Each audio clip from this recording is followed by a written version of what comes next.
নমস্কাৰ এয়া হল live hour আৰু ষ্টুডিঅ'ত মই প্ৰাঞ্জল প্ৰতিম হাজৰিকা এতিয়া বিতং খবৰ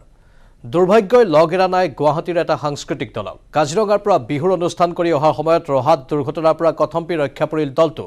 এখন খেৰ ভৰ্তি বাহনক অতিক্ৰম কৰাৰ সময়তেই দুৰ্ঘটনাৰ পৰা কথম্পি ৰক্ষা পৰিছিল সাংস্কৃতিক দলটোৰ ট্ৰেভেলাৰ বাহনখন তাৰ পাছতে একাংশ স্থানীয় লোকৰ সৈতে সংঘাতৰ সৃষ্টি হয় সাংস্কৃতিক দলটোৰ পিছত স্থানীয় একাংশ লোকে দলটোৰ গাড়ী চলাই দিয়াৰ ভাবুকি দিয়াৰ অভিযোগ কৰে একাংশ লোকে প্ৰহাৰ কৰে মহিলাসহ সাংস্কৃতিক দলটো পিছত আন একাংশ লোক আৰু আৰক্ষীৰ তৎপৰতাত উদ্ধাৰ হয় দলটো আৰক্ষীয়ে মধ্যস্থতা কৰি অৱশেষত ঘৰলৈ উভতাই পঠালে এই দলটো যোৱা নিশা কাজিৰঙাত অনুষ্ঠান কৰি আমি আজি ৰাতিটো থাকি আমি ৰিটাৰ্ণ হৈ আছোঁ এখন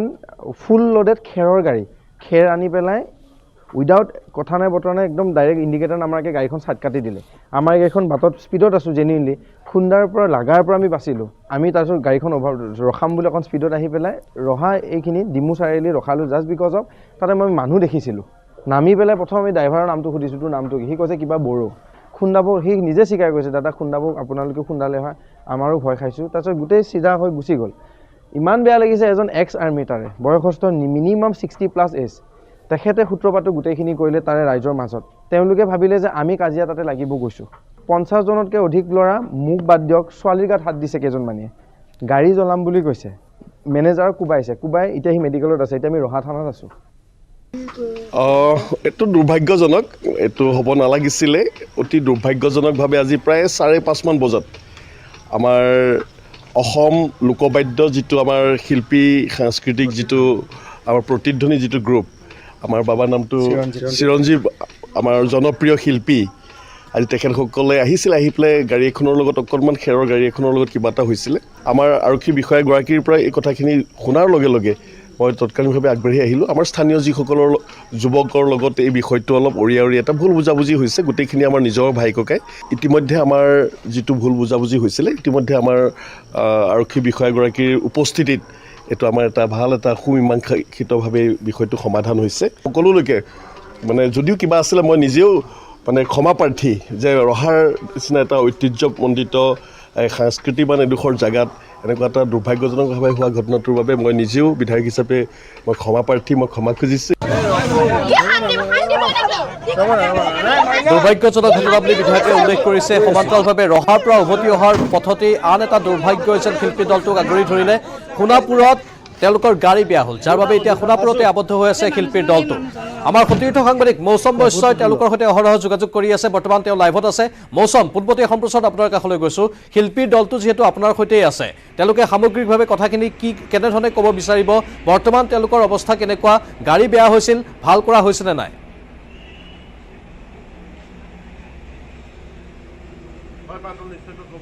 খুবেই দুৰ্ভাগ্যজনক ঘটনা সংঘটিত হ'ল যিহেতু প্ৰতিধ্বনি যি সাংস্কৃতিক দলটো এই দলটোৰ ওপৰত একাংশ উন্মুক্ত লোকৰ যি আচৰণ এয়া নিশ্চয়কৈ গৰিহণাযোগ্য মই দেখুৱাই আছোঁ এই দল আচলতে তেওঁলোকে যি নিজৰ বাহনখন আছিলে বাহনখন কিছু আচলতে যান্ত্ৰিক বিজুতি হোৱাৰ বাবে এনেদৰে শুনাৰ পৰা তেওঁলোকৰ পৰা মতামত ল'ম আচলতে কেনেকুৱা ধৰণৰ কি ঘটনা সংঘটিত হ'ল অকণমান যদি বিৱৰি ক'ব পাৰে কথাটো আপোনাৰ কি ঘটনা সংঘটিত হ'ল অকণমান যদি বিৱৰি ক'ব পাৰে কথাটো আপোনাৰ আমি কাজিৰঙা অনুষ্ঠান আছিল আপোনাৰ উঠিছে কাজিৰঙাৰ পৰা আহি আছোঁ কাজিৰঙাৰ পৰা আহি পেলাই মই বোলো গাড়ীখন বহুত বেগি গৈ আছে যিখন গাড়ী মানে মেইন আৰম্ভণিটো গাড়ীখন আছিল এখন DI য'ত গোটেই এগাল খেৰ লৈছে আৰু খেৰ এনেকৈ লৈছে যে নাম্বাৰ প্লেট নেদেখি ছাইডৰ গ্লাছ নেদেখি কোনো নহয় আৰামত গৈ থাকা কিন্তু আমি কওঁতে গাড়ীখন দিলে ইণ্ডিকেটৰ বিনা ইণ্ডিকেটৰ চাইড লেফ্ট চাইডে গাড়ীখন লগাওঁ অৱস্থা এই এক্সিডেণ্ট হোৱাৰ পৰা বাচি বোলো নহয় দাদা ৰখাওকচোন আমি কিবাকৈ আহি মই বোলো নহয় ইয়াতে যদি আমি গাড়ীখন ৰখাওঁ যদি তাক আমি এতিয়া কিবা এটা কওঁ তাহাঁতৰ ফালৰ পৰা যদি আক্ৰমণ আমাৰ কিন্তু বিপদ হয় যে আমি য'ত বেছি মানুহ পাওঁ আমি তালৈকে যোৱা হয় আমি মানুহ বিচাৰি পেলাই আহি ডিমু চাৰিআলি পালোঁ য'ত দেখিলোঁ মানুহ এগাল আছে সকাহ পালোঁ যে মানুহখিনি আছে দেখিলে মানুহখিনিক যদি কওঁ এই DI-জনৰ চালত ধৰা এদিন বুজাব পাৰিম আমি সৰু ল'ৰা ছোৱালী কিন্তু মাৰিব নোৱাৰোঁ ল'ৰা আছে দুটা আছে ঠিক DI-খন ৰখাইছোঁ DI-খনৰ পৰা ড্ৰাইভাৰটো ওলাইছে মানুহখিনি নামিব নালাগে 5জন মানুহ য'ত 3জন বহে সি এটাই কথা কৈছে দাদা মোৰ গৰু ল'ৰা মোক নামাৰি মই তোক মাৰিব অহা তই কি ভুল কৰিলি তই নিজে জানো তই কেনেকুৱা ভুল কৰিলি তই আমাক প্ৰথম এক্সিডেণ্ট কৰাব ওলাইছিলি দ্বিতীয়তে মানুহখিনি লগ পালে তেতিয়া বিপৰীতে হ'ল উল্টা মানে আমি মানুহখিনি বিচাৰিলোঁ সকাহ বিচাৰি মানুহখিনিৰ পৰা ছাপৰ্ট বিচাৰি কিন্তু এনেকুৱা ইমান দুৰ্ভাগ্যজনক কথা কিছুমান ধিক্কাৰ দিছোঁ গৰিহণা দিছোঁ বিশেষকৈ এজন ব্যক্তি মেইন কালপিত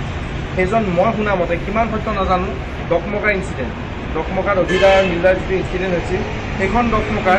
প্ৰাক্তন অচি ৰিটায়াৰ্ড তেখেত বোলে ৰিটায়াৰ্ড অচি সেই ডকমকা থানাতে আছে তাৰে পৰা আহি এখন জেগাত তেখেতে সূত্ৰপাতৰ কৰিছে তেখেতে মৰেল পুলিচ তাত তেখেতে আহি 3টা স্লেং ৱৰ্ড 3টা অশ্লীল ভাষাই আৰম্ভণি কৰিছে গোটেই বাক্যই তাৰপিছত দেউতা মই তেখেতৰ হাতত ধৰি গৈছোঁ যে বৰ্তা পূৰ্বত যি কাৰ্বি আংলঙত যি ঘটনাটো সংঘটিত অভিনীলৰ কাণ্ডত পুনৰাবৃত্তি হ'ল মই একজেক্টলি চাওক এতিয়া সিটোৰ লগত সাঙুৰ মই এইটো ইনচিডেণ্ট সোমাব নোখোজোঁ সেইটো একদম আমাৰ এটা বেয়া সপোন আৰু এটা সেইটো কেতিয়াও হ'ব নালাগে অসমত সেইটো এতিয়ালৈকে জাষ্টিছ হোৱাই নাই যিমান দূৰ আমি জানো কিন্তু একজেক্টলি বুলি নকওঁ কিন্তু ইয়াতে অসমীয়াক আক্ৰমণ কৰিছে নিজৰ মানুহে নিজৰ আক্ৰমণ কৰিছে ছেকেণ্ডলি তেওঁলোকে আমাক দেখিছে ফুল আছে নেগেৰা আছে ছোৱালী আছে মহিলা আছে ভিতৰত তেওঁলোকে গোটেই গামোচাখন আছে গলত গোটেইখিনি দেখিছে বেনাৰ আছে আমাৰ কোন প্ৰতিধ্বনি ক'ৰ প্ৰতিধ্বনি গোটেইখিনি জানে তাহাঁতি এটাই বস্তু কৰিলে তাহাঁতক মেনুপুলেট কৰিলে সেই মানুহখিনিয়ে বিশেষকৈ সেই ব্যক্তিজনে যেতিয়া মানুহজনে কথাখিনি কয় মই বুজাব গ'লোঁ ৰাইজে এনেকুৱা ঘুচি আহিছে মানে গোটেইখন চিনেমা ইফালৰ পৰা ঘুচি এনেকৈ ঘুচি লগে মেনেজাৰ ঘুচি আছে মোক ঘুচি আছে লাষ্টত যেতিয়া মাহঁত দৌৰি আহিছে মাহঁতৰ গাত মোক চবতকৈ বেছি লাগিল তাহাঁতি ছোৱালীটো তুমি হাত দিব নালাগে আমি বাৰে বাৰে কৈছোঁ দাদা আমি আপোনালোকৰ তাত কিয় হৈছোঁ আমি গাড়ীখন তাতে ৰখাব পাৰোঁ কিয় ৰখোৱা নাই কাৰণ বিপদ ক'ত কি হৈ যায় আমি নাপালোঁ অনুষ্ঠান চলি আছে অহাকাইলৈ আমাৰ বিশ্বনাথ চাৰিআলিৰ অনুষ্ঠান আছে সহায় বিচাৰি পেলাই ক'লে মানে সাপৰ মুখত হাত দিয়াৰ নিচিনা হ'ল মানে কৈছে তেওঁলোকে মহিলাকো আক্ৰমণ কৰিছে চুলিত ধৰিছে প্ৰথম কথা আৰু চুলিত ধৰাৰ পিছত গুটিয়াইছে ছেকেণ্ড হ'ল মাৰ গাত হাত দিছে কান্ধত হাত দি মাক খেলিছে আৰু এইখিনি আছে সুস্মিতাক দুখন হাতত ধৰি পেলাই গুটিয়াই দিছে চকুৰ আগত মই নকওঁ গোটেই ৰাইজে ভালখিনি কিন্তু আছে তাৰে মাজত তাৰ উপৰি সাংঘাতিকভাৱে মই ধন্যবাদ জ্ঞাপন কৰোঁ আমাৰ বেছিকৈ ছাৰ বিশেষকৈ আমাৰ নগাঁও লোহাৰ আমাৰ আৰক্ষী বিষয়া ছাৰ অচি ছাৰ তেখেতে উইদিন আধা ঘণ্টা এঘণ্টাত যিমানখিনি পাৰে আমাক এটাই কথা আমি কেছ দিব অহা নাই আমাক তেওঁলোকক এপ'লজাইজ কৰিব লাগে ক্ষমা বিচাৰিব লাগে তেওঁলোকে আহি ঘৰৰ পৰা উঠাই লৈ আহিছে খুব ভালকৈ আপোনালোকৰ দলটোত কিমানজন লোক আমাৰ টোটেল 14জন আমি গোটেই মানে চালক লৈ পেলাই 14জন গোটেই শিল্পী আছোঁ টোটেল আমি 12জন হয় তাতো নিশ্চয়কৈ ক'ব লাগিব চাঞ্চল্যকৰভাৱে মহিলা যুৱতীৰ আচলতে তেওঁলোকে প্ৰহাৰ কৰাৰ দৰে ঘটনা অভিযোগ উত্থাপন হৈছে মহিলাৰ আচলতে যি শিল্পী দলক তেওঁলোকে অভব্য আচৰণ কৰাৰ অভিযোগ উঠিছে নিশ্চয় ধন্যবাদ জনাইছোঁ বৈশ্য এইখিনি তথ্যৰ বাবে আৰু শিল্পী দলটো বৰ্তমান সোণাপুৰত আবদ্ধ হৈ আছে তেওঁলোকৰ গাড়ী বেয়া হৈছে তাত কিছু কাৰিকৰী অসুবিধাৰ বাবে গাড়ীখনৰ তাত ৰখাবলগীয়া হৈছে কিন্তু একাংশ লোকৰ বাছ বিচাৰ নকৰাকৈ কেৱল আক্ৰমণ কৰাৰ মানসিকতাৰে যেনেধৰণৰ কাণ্ড কাৰখানা বিভিন্ন সময়ত সংঘটিত হৈ থাকে কালিৰ এই ঘটনাও তাৰে যেন পুনৰাবৃত্তি হ'বলৈ গৈছিল যিটো অত্যন্ত দুৰ্ভাগ্যজনক সংযম ৰক্ষা কৰিব লাগে প্ৰতিটো কথা বাছ বিচাৰ নকৰাকৈ যদি এনেধৰণৰ কাৰুকাৰ্য কৰিবলৈ চেষ্টা কৰে তেনেহ'লে পৰিস্থিতি সদায় বিষম হোৱাই আমি দেখিবলৈ পাইছোঁ এইবাৰো তেনে হ'বলৈ গৈছিল সৌভাগ্যবশতঃ শিল্পী দলটো কোনোমতে ৰক্ষা পৰি আহিছে কিন্তু ইতিমধ্যে মহিলাৰ গাত হাত দিয়া বুলি কৈছে আৰু কেইবাজনো যুৱ শিল্পীক প্ৰহাৰ কৰাৰো অভিযোগ উত্থাপন কৰিছে তেওঁলোকে পৰৱৰ্তী সময়ত আমি লক্ষ্য ৰাখিম কিছু দৃশ্যও যিহেতু কেমেৰাত বন্দী হৈছিলে তেওঁলোকে নিজৰ মোবাইল কেমেৰাত এই দৃশ্যসমূহ বন্দী কৰিছিল এইসকল লোকৰ আচৰণৰ এইসমূহ দৃশ্য হাত চৰিওৱাৰ এক ইংগিত প্ৰদান কৰি দুজনমানে তেওঁলোকৰ প্ৰতি আক্ৰমণাত্মক ভাৱ প্ৰকাশ কৰিছিল আন একাংশ লোককো আমি দেখিছোঁ যিসকলে সমগ্ৰ গাড়ীখন ঘেৰাও কৰি ধৰিছিল পৰিস্থিতি বেয়াৰ ফালে গৈছিল কোনোমতেহে এই দলটো ৰক্ষা কৰিছে কিন্তু কেইবাজনেও আঘাত পোৱা বুলিও অভিযোগ উত্থাপন কৰিছে শিল্পীৰ দলটোৱে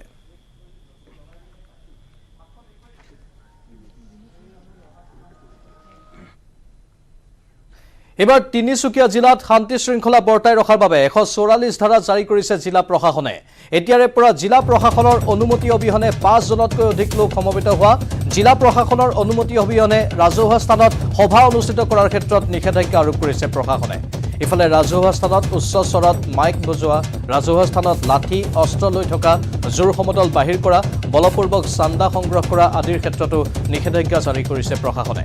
144 ধাৰা চলি থকাৰ সময়ত কোনো লোকে ভংগ কৰিলে নিয়ম ভংগ কৰিলে ভাৰতীয় দণ্ডবিধি অনুসৰি 188 ধাৰাৰে দণ্ডিত হ'ব বুলিও স্পষ্টকৈ উল্লেখ কৰিছে জিলা দণ্ডাধীশ নৰসিং পাউলৰ দ্বাৰা স্বাক্ষৰিত নিৰ্দেশনা পত্ৰখনত যেহেতু কালি ডিগবৈত এটা বিস্ফোৰক সামগ্ৰী ভৰ্তি পলিথিন উদ্ধাৰ হৈছিল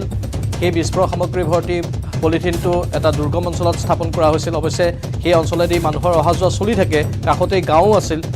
এতিয়া সেই ঘটনাৰ পাছতে অধিক সতৰ্ক হৈ পৰিছে জিলা প্ৰশাসন আকৌ যাতে এনে বিক্ষিপ্ত ঘটনা সংঘটিত হ'ব নোৱাৰে তাৰ বাবে 144 ধাৰা জাৰি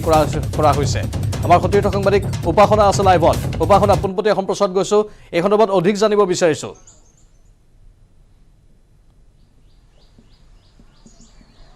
হয় প্ৰাঞ্জল, নিশ্চয়কৈ তিনিচুকীয়াত যিহেতু 144 ধাৰা ইতিমধ্যে জাৰি কৰা হৈছে আৰু জিলা দণ্ডাধীশ নাৰ্ছিং পাৱাৰে জাৰি কৰিছে এই নিৰ্দেশনা।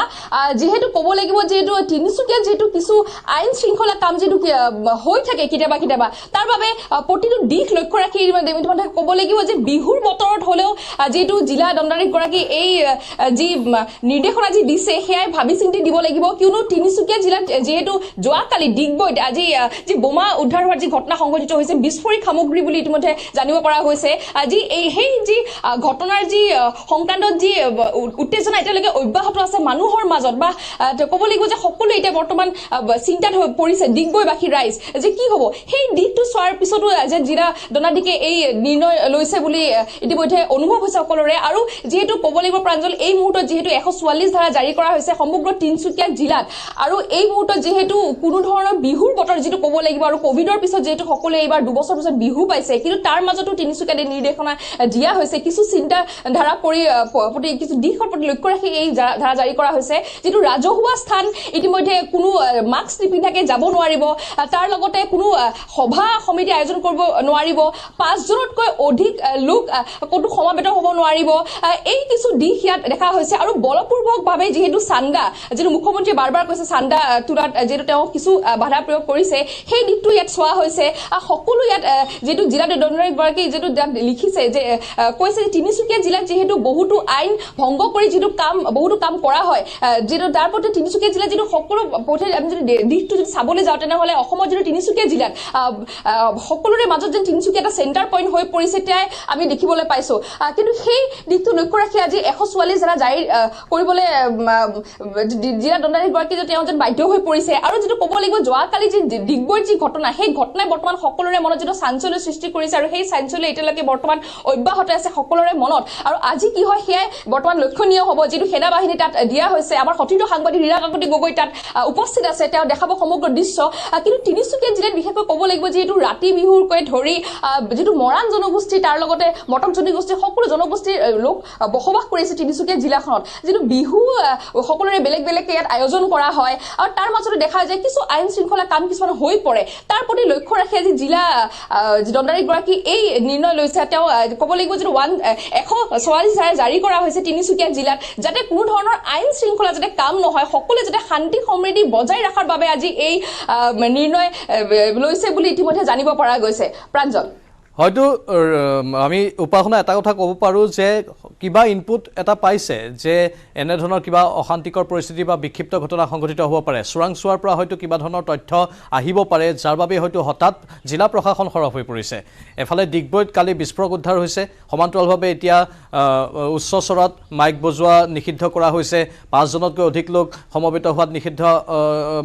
তেওঁলোকৰ ক্ষেত্ৰত বাধা আৰোপ কৰা হৈছে, জোৰ সমদল বাহিৰ কৰাৰ ক্ষেত্ৰত বাধা আৰোপ কৰা হৈছে, বলপূৰ্বক চান্দা সংগ্ৰহ কৰাৰ ক্ষেত্ৰত বাধা আৰোপ কৰা হৈছে। কিবা নহয় কিবা এটা তথ্য হয়তো চোৰাংচোৱাৰ পৰা আহিব পাৰে। উপাসনা, হয় প্ৰাঞ্জল, নিশ্চয়কৈ কিবা হয়তো জিলা প্ৰশাসনৰ ওচৰত যাতে কিবা হয়তো তথ্য আহিব পাৰে, তাৰ বাবে যিহেতু তেওঁলোকে আজি এই নিৰ্ণয় ল'বলৈ তেওঁলোকে বাধ্য হৈ পৰিছে। আৰু তিনিচুকীয়াত যিহেতু কিবা নহয় কিবা এটা সৰু সুৰা আজি তেওঁলোকে যিটো আজি ক'ব লাগিব যে এইটো পাব্লিকৰ ফালৰ পৰা হয়তো কি বিহুৱে হওক বা যি বিভিন্ন কাৰ্যসূচী তেওঁলোকে হাতত লয়, বা যাতে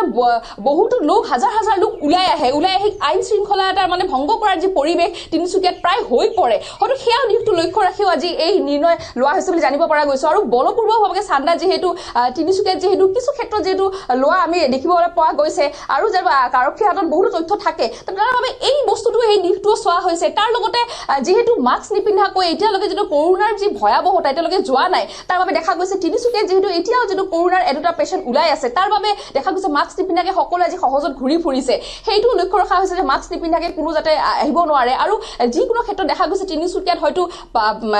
জনসাধাৰণ যিটো ওলাই আহে কেৱল 5 জন নহয় তাতকৈ অধিক লোক হাজাৰ হাজাৰ লোক সমাবেত হয় যিকোনো সৰু সুৰা কথাত ওলাই আহে সেই হয়তো তাত আইন শৃংখলাৰ হয়তো ভংগ কৰিব পাৰে সেই এটা দিশটো চোৱা হৈছে তাৰ বাবে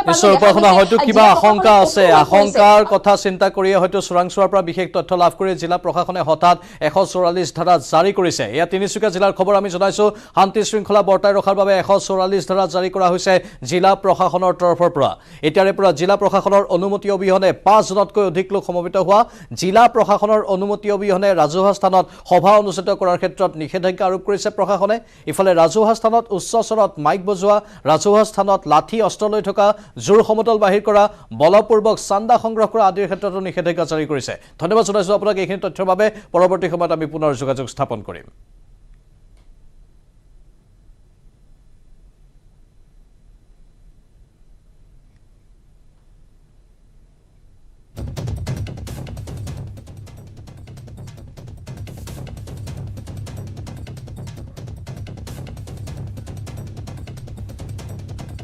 নিশ্চয় আছে লাইভ আৱাৰ অসম পুলিচ ষ্টেট হ'ব বুলি বৰপেটা সত্ৰ ন্যায়াধীশ আদালতে আশংকা কৰাৰ পিছতে সংঘটিত হ'ল আন এটা এনকাউণ্টাৰ হাইলাকান্দিত আৰক্ষীৰ গুলীত নিহত কয়লা ব্যৱসায়ী আব্দুল আহাদ চৌধুৰী শুকুৰবাৰে সুতাৰকান্দিৰ পৰা আৰক্ষীয়ে গ্ৰেপ্তাৰ কৰিছিল কয়লা ব্যৱসায়ীজনক গ্ৰেপ্তাৰৰ পিছত আৰক্ষীৰ তদন্তকালত সংঘটিত হ'ল এনকাউণ্টাৰ কৰিমগঞ্জ সীমান্তৰ লক্ষীনগৰ এলেকাত সংঘটিত এনকাউণ্টাৰে প্ৰাণ ল'লে আব্দুল আহাদ চৌধুৰী স্বাস্থ্য পৰীক্ষাৰ সময়ত হস্পিটেলৰ পৰা আহাদে পলায়ন কৰাৰ অভিযোগ আনিছে আৰক্ষীয়ে ইতিমধ্যে আমি উল্লেখ কৰিছো যে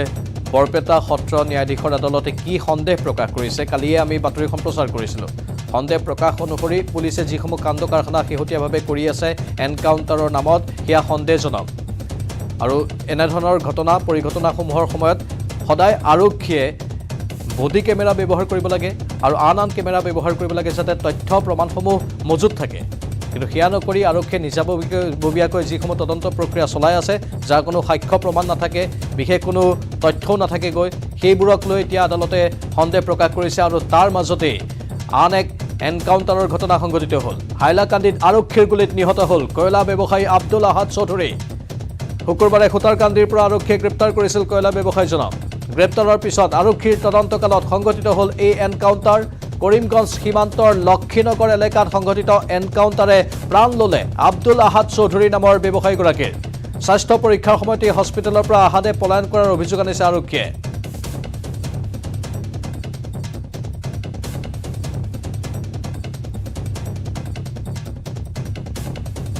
শেহতীয়াভাৱে এনকাউণ্টাৰৰ ঘটনা বৃদ্ধি পাইছে আৰু এই এনকাউণ্টাৰৰ ফলত বহু লোক ঘনীয়া হৈছে আনকি ইয়াৰ পূৰ্বেও বিভিন্নজনৰ মৃত্যুৰ খবৰ আহিছিল এবাৰ হাইলাকান্দিত এই ঘটনা সংঘটিত হৈছে আৰক্ষীৰ এনকাউণ্টাৰৰ ফলত এজন ব্যৱসায়ীৰ মৃত্যুৰ খবৰ আহিছে যি খবৰে চাঞ্চল্যৰ সৃষ্টি কৰিছে কয়লা ব্যৱসায়ী হয় আব্দুল আহাদ চৌধুৰী তেওঁৰ বিৰুদ্ধে হয়তো অভিযোগ আছিল সেই অভিযোগৰ ভিত্তিতে তেওঁক কৰায়ত্ব কৰা হৈছিল কিন্তু গুলীচালনা কৰাৰ ফলত এই ব্যৱসায়ীজনৰ মৃত্যুৰ ঘটনাই চাঞ্চল্যৰ সৃষ্টি কৰিছে উল্লেখযোগ্য যে পলাবলৈ চেষ্টা কৰিছিল আৰক্ষীৰ বেষ্টনীৰ পৰা এই অভিযোগ আৰক্ষীয়ে উত্থাপন কৰিছে আৰু সেই পলাবলৈ চেষ্টা কৰাৰ সময়তে তেওঁক গুলীচালনা কৰা হ'ল বুলিও স্পষ্টীকৰণ দিছে কিন্তু ধাৰাবাহিক সকলো ঘটনাত প্ৰায় একেধৰণৰ এক আমি দৃশ্য দেখিবলৈ পাইছোঁ বাৰে বাৰে আৰক্ষী জিম্মাৰ পৰা পলাবলৈ চেষ্টা কৰি থাকে অপৰাধীয়ে আৰু বাৰে বাৰে আৰক্ষীয়ে গুলী চলাবলৈ বাধ্য হৈ থাকে অধিক জনাবলৈ আমাৰ সতীৰ্থ সাংবাদিক ৰাহুল চক্ৰৱৰ্তী আছে ফোন লাইনত ৰাহুল চক্ৰৱৰ্তী ডাঙৰ খবৰ আহিছে হাইলাকান্দিৰ পৰা হয় প্ৰাঞ্জল যোৱা নিশা আনুমানিক 3 বজাত এই ঘটনা সংঘটিত হৈছে হাইলাকান্দি আৰু কৰিমগঞ্জ জিলাৰ কৰিমগঞ্জ সীমান্তৰ যি লক্ষীনগৰ বুলি ঠাই আছে তাতে ঘটনা সংঘটিত হৈছে তথ্য আহি পৰিছে আৰু এই যে এনকাউণ্টাৰ ঘটনা এবাৰ নিহত হৈছে বৰাক উপত্যকা কয়লা ব্যৱসায়ী আব্দুল আহাদ চৌধুৰী বুলি আব্দুল আহাদ চৌধুৰী বৰাক উপত্যকাৰ বাবে এটা পৰিচিত নাম কাৰণ তেওঁ কয়লা ব্যৱসায়ৰ সৈতে বহুত বছৰৰ পৰা জড়িত আছে কিন্তু তেওঁৰ বিৰুদ্ধে বৰ্তমানে হাইলাকান্দি বৰাক উপত্যকাৰ 3খন জিলা মিলাই প্ৰায় 50 পৰা 60 গৰাকীটা কেছ গোচৰ ৰুজু হৈ আছে বুলি আৰক্ষীয়ে সদৰি কৰিছে প্ৰাঞ্জল কি অভিযোগ আছিল এইগৰাকী ব্যৱসায়ীৰ বিৰুদ্ধে ৰাহুল তেওঁৰ বিৰুদ্ধে এই কয়লা অবৈধ ব্যৱহাৰ কয়লা অভাৰলোডিং আৰু কয়লা সিন্ডিকেট চলোৱাৰ অভিযোগ আছে কয়লাৰ অবাধ বেহা চলোৱা সিন্ডিকেট চলোৱাৰ অভিযোগ আছিল তেওঁৰ বিৰুদ্ধে এতিয়া কিন্তু এইগৰাকী ব্যৱসায়ীৰ মৃত্যু হৈছে আৰক্ষীৰ এনকাউণ্টাৰৰ ফলত পলাবলৈ চেষ্টা কৰিছিল হেনো এই ব্যৱসায়ীজনে আৰক্ষীৰ জিম্মাৰ পৰা পৰিয়ালৰ লোকসকলৰ কিবা প্ৰতিক্ৰিয়া আপুনি লাভ কৰিছে নেকি প্ৰাঞ্জল, এই যোৱা 10 এপ্ৰিল হাইলাকান্দি জিলাৰ লালা থানাত এটা অভাৰলোড থকা এটা কয়লাৰ গাড়ী আটক কৰিছিল আৰক্ষীয়ে। আৰু এই ঘটনাৰ সূত্ৰ ধৰি যোৱাকালি ৰাতিপুৱা পুৱতি নিশা তেওঁক কৰিমগঞ্জ জিলাৰ উদালকান্দিৰ পৰা গ্ৰেপ্তাৰ কৰি আনে আৰক্ষীয়ে। আৰু ইয়াৰ পিছত আৰক্ষীৰ দিয়া তথ্য অনুসৰি তেওঁক যেতিয়া লালা চিকিৎসালয়ত স্বাস্থ্য পৰীক্ষাৰ বাবে লৈ গৈছিলে, তেতিয়া সুযোগ বুজি তেওঁ পলায়ন কৰিছিল বুলি আৰক্ষী অধীনে কৰিছে। কিন্তু ইয়াৰ পিছত আৰু 4-5 ঘণ্টা তেওঁৰ কোনো খবৰ নাছিলে। কিন্তু হঠাতে ৰাতি 3 বজাত তেওঁৰ কেনেদৰে এনকাউণ্টাৰ হ'ল এই প্ৰশ্ন এতিয়াও জনমনত উত্থাপন হৈ আছে। প্ৰাঞ্জল, হয়, এতিয়া পৰিয়ালৰ লোকে কিবা কয় নেকি? এই ব্যৱসায়ীজনৰ পৰিয়ালৰ সদস্যৰ কিবা প্ৰতিক্ৰিয়া আপুনি সংগ্ৰহ কৰিব পাৰিছে নেকি? প্ৰাঞ্জল, আমি তেওঁৰ পৰিয়ালৰ লগত যোগাযোগ স্থাপন কৰাৰ চেষ্টা চলাই আছো, কিন্তু এতিয়ালৈকে কোনো প্ৰতিক্ৰিয়া নিশ্চয় ৰাহুল, আপুনি স্থানীয় লোকসকলৰ প্ৰতিক্ৰিয়া সংগ্ৰহ কৰিব আপোনাৰ জৰিয়তে। আপুনি কিছু সময় পাছতেই লাইভত আহিব। ধন্যবাদ জনাইছোঁ এই মুহূৰ্তত। আৰু এনেধৰণে এই সমগ্ৰ সবিশেষ ঘটনাৰ সবিশেষ আমি লাভ কৰিলোঁ। এইগৰাকী আব্দুল আহাদ চৌধুৰীৰ বিৰুদ্ধে কয়লাৰ অবাধ বেহা চলোৱা, চিণ্ডিকেট চলোৱা আৰু আন বিভিন্ন কুকীৰ্তিৰ অভিযোগ আছিল বুলি উল্লেখ কৰা হৈছে। আৰক্ষীৰ ওচৰত গোচৰ আছিল বুলিও কোৱা হৈছে। সেই গোচৰৰ ভিত্তিতে তেওঁ কৰায়ত্ব কৰা হৈছিল, কিন্তু স্বাস্থ্য পৰীক্ষা কৰিবলৈ নিয়াৰ সময়তেই তেওঁ পলাবলৈ চেষ্টা কৰিছিল আৰু তেতিয়াই গুলীচালনা কৰা হ'ল বুলি আৰক্ষীৰ তৰফৰ পৰা কোৱা হৈছে। কিন্তু ইতিমধ্যেই কালিৰ দিনটোত, পৰহিৰ দিনটোত অসম পুলিচ ষ্টেট হ'ব বুলি বৰপেটা সত্ৰ ন্যায়াধীশ আদালতে আশংকা প্ৰকাশ কৰিছিল যে পুলিচে এনকাউণ্টাৰসমূহ যে কৰি আছে সেয়া সন্দেহজনক বুলি উল্লেখ কৰিছিল। তাৰ পাছত আন এক এনকাউণ্টাৰৰ ঘটনা, যি এনকাউণ্টাৰত এইবাৰ এজন ব্যৱসায়ীৰ মৃত্যু হৈছে আৰু যাৰ ফলত এতিয়া চাঞ্চল্যৰো সৃষ্টি হৈছে।